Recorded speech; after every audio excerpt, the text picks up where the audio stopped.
Olá, estamos começando mais um programa DNA.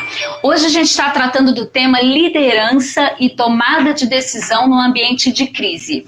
A gente quer entender, tentar aprender um pouquinho nesse cenário, como que os nossos mecanismos mentais, emocionais, funcionam, né, no processo de tomada de decisão, como que a gente pode olhar de forma diferente para esse cenário e despertar comportamentos e competências de liderança, como se comportam líderes em cenários de crise. Para falar sobre esse tema, hoje a gente está recebendo um sociólogo, ele é mestre em políticas públicas e doutor em neurociência. Atualmente ele é professor e pesquisador na UFMG em temas relacionados a emoções aplicada a marketing e gestão. Eu estou recebendo aqui o sociólogo doutor Carlos Magno, mais uma vez importado de Minas, lá da UFMG. Boa tarde, Carlos. Boa tarde, Ana. É um prazer estar aqui com vocês. Um prazer enorme. Muito obrigada. Carlos é outro parceiro que a gente tem aí, né, na vida, meu mestre, mentor na gestão pública, me ensinou muito sobre gestão pública, né, Carlos? E Carlos aí, recente doutor, né? Acaba de concluir seus estudos aí na área das emoções e está dando uma aula para a gente nesses temas. E aí, Carlos, como a gente está vivendo esse momento da construção de um cenário, inclusive de muito medo, né? A gente tem visto a construção de um ambiente de medo, que eu não estou querendo minimizar, né, a situação, que de fato a pandemia ela está trazendo um impacto global, mas a gente sabe que também há uma construção de um cenário de medo que aumenta muito o grau das incertezas, das inseguranças, e eu penso que com isso a gente também precisa aprender sobre algumas formas de olhar uma situação de crise. E eu queria tratar com você bem didaticamente sobre duas estruturas, né? Primeiro, a gente entender com a história da humanidade, como a humanidade ela evoluiu, né, em cenários, em momentos de rupturas, né, de desconstruções, de necessidade de retomadas pós-crise, e também falar um pouquinho como que a gente reage, né, ou como o nosso cérebro reage diante dessas circunstâncias e sua capacidade de gerar soluções. Então, vamos fazer um percurso histórico primeiro para a gente aprender com a humanidade, a evolução da humanidade. Bom, Ana, eu acho que o ponto de partida é a gente conceber que o nosso cérebro, ele, além de controlar o nosso corpo, ele aprende com o ambiente, né? O nosso cérebro é um grande órgão social. Então, do mesmo jeito em que nós, como indivíduos,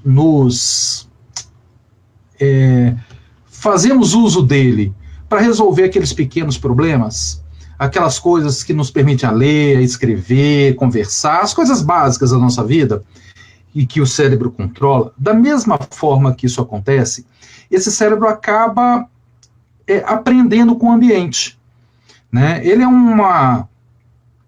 um órgão do nosso corpo que aprende o tempo todo. Então, esse aprendizado que nós vamos construindo ao longo aí de gerações, né, evolutivamente falando, é que nos proporciona a capacidade que nós temos hoje para solucionar problemas. E esse aspecto do aprendizado do cérebro, como é que ele se comporta em determinadas situações, é um elemento muito importante da forma como nós conduzimos os nossos grupos sociais, encontramos as nossas soluções, em que nós fazemos o recorte da nossa realidade. Uhum. Então, se nós pegarmos comparativamente diferentes povos, nós vamos ver que esses povos reagem diferentemente aos mesmos problemas.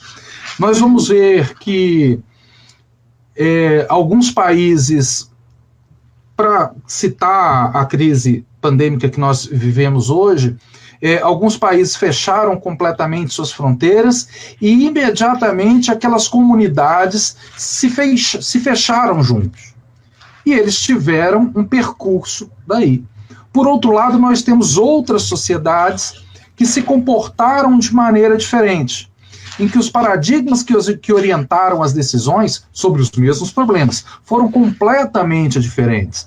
Então, esses mecanismos são construídos pela forma com que nós percebemos essas alterações do ambiente. Uhum. Inclusive, assim, a gente percebe que países que são países que enfrentaram situações de guerra ou situações de por exemplo, problemas na natureza, né? Eles têm uma forma diferente de reagir. Você consegue pontuar para a gente, né, essa diferença? Qual é o olhar? Que perspectiva que muda? O que a gente aprende com esses povos, Carlos? Pois é, a primeira coisa é que essas sociedades, e aí do ponto de vista mais sociológico, propriamente dito, essas sociedades encontraram um inimigo comum.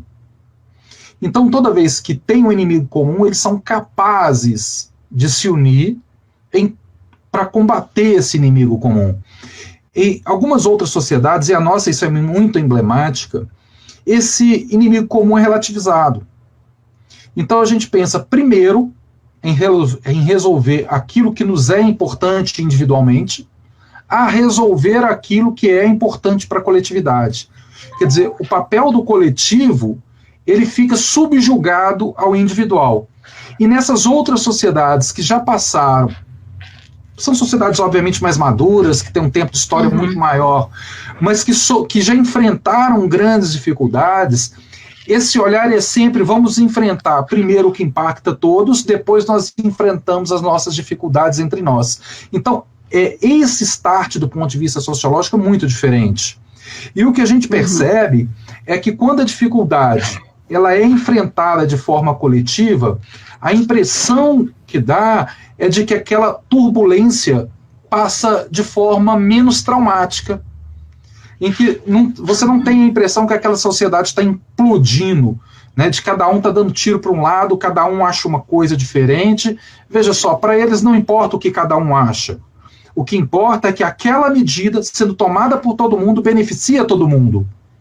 Então, é esse tipo de aprendizado que as sociedades mais antigas, as sociedades mais maduras e até mesmo mais democratizadas, né, do ponto de vista de conceber que os direitos entre as pessoas são iguais, de que não tem ninguém melhor do que ninguém. Então, tudo isso vai se somando e desenhando um cenário para que nós possamos enfrentar. Muito diferente da realidade que a gente enfrenta.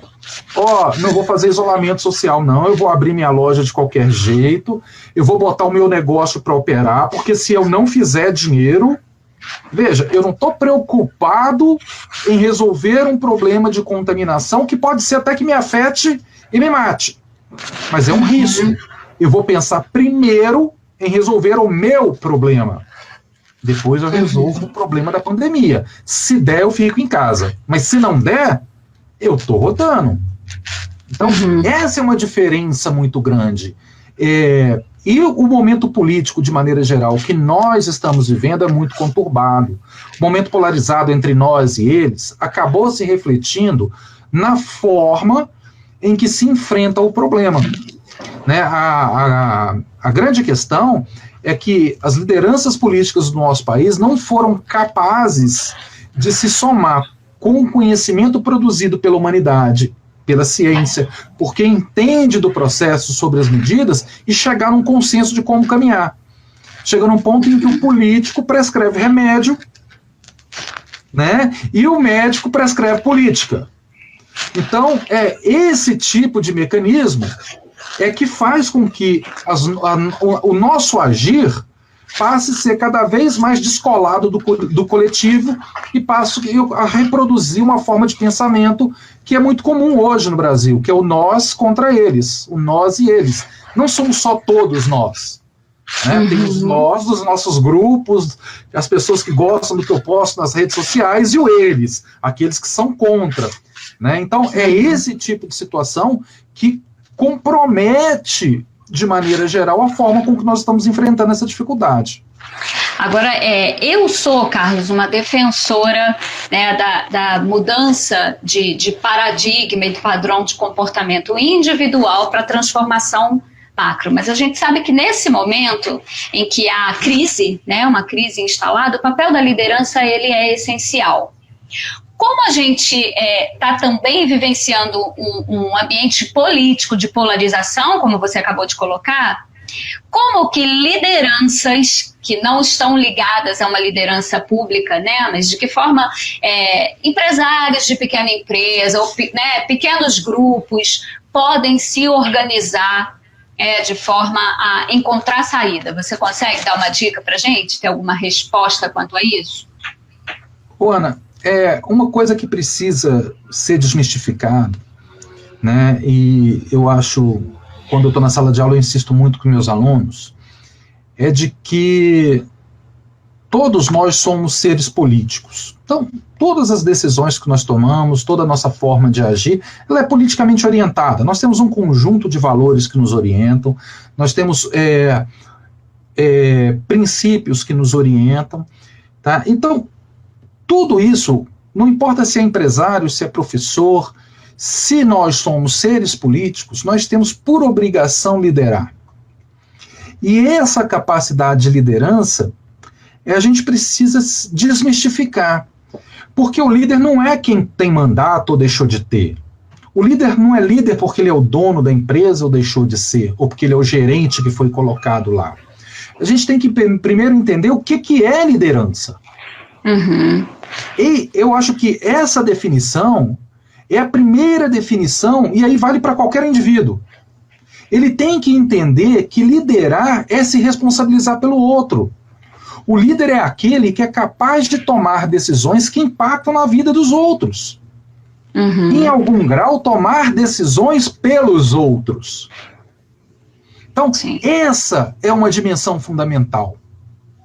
Então, a partir do momento em que nós assumimos a nossa responsabilidade como membros de uma comunidade, como parte integrante, eu tenho que ser capaz de tomar a melhor decisão para o outro. E para tomar a melhor decisão pelo outro, em primeiro lugar, eu preciso conhecer o outro. Eu não posso impor ao outro aquilo que eu julgo ser bom ou necessário. Veja que eu não estou falando de você abrir mão das suas crenças, mas pelo contrário, ser permeável à outra. E com isso estabelecer um diálogo capaz de construir soluções satisfatórias a todos. Um dos grandes problemas que nós enfrentamos no nosso ambiente político, que reflete no ambiente econômico, social e cultural, é de que os nossos líderes, eles adotaram a postura de escolher o que é melhor para o outro sem necessariamente estarem dispostos a ouvir o outro. A entender, inclusive, quais são as necessidades do outro. Isso. E até quando os outros querem ser liderados naquele caminho daquela forma. Então, a legitimação dessa liderança, ela é um processo de diálogo. O presidente não é soberano porque ele ganhou um mandato. Os grandes líderes políticos não são soberanos porque eles ganharam um mandato. Eles são soberanos porque eles são capazes de conciliar interesses de um todo, estabelecer o que tem de comum e liderar por isso. A gente teve recentemente uma geração de grandes líderes que passaram pelo mundo, que souberam dialogar, e aí a gente pode apontar aí grandes presidentes, por exemplo, o Barack Obama, o presidente Fernando Henrique Cardoso no Brasil, que logo depois o presidente, que foi sucedido pelo presidente Luiz Inácio, foram grandes líderes.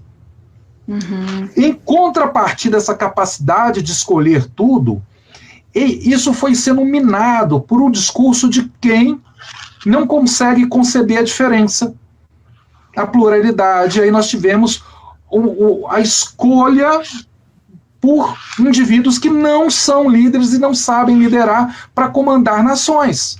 Nós temos o exemplo na Inglaterra, nós temos o exemplo nos Estados Unidos, temos exemplo aqui no Brasil, e assim acontecendo, né? Então, esse processo de constituir líder, de se fazer líder numa empresa, em qualquer lugar, é o mesmo. É você ser capaz de entender o que é que está acontecendo ali, assumir a responsabilidade e enfrentar aquilo. Então, esse papel da liderança, ele tem que estar presente. E não pense a você de que o empresário, o pequeno, o médio, o grande, eles estão isentos de exercer esse papel. Porque eles não estão. Eles estão o tempo todo tendo que fazer isso. Não é porque ele acha que o papel da decisão dele só se restringe no âmbito familiar que isso está minimizado. Pelo contrário, o papel dele é maior. Porque porque ele é líder de uma família que é a dele, mas às vezes, ou na grande maioria das vezes, existem outras famílias a liderar também, não só os seus trabalhadores. Porque a relação do pequeno negócio com a família do teu empregado, a pessoa gosta de chamar de colaborador, mas no final é uma relação de emprego, né? Essa relação nas pequenas empresas é muito mais íntima com a família do outro.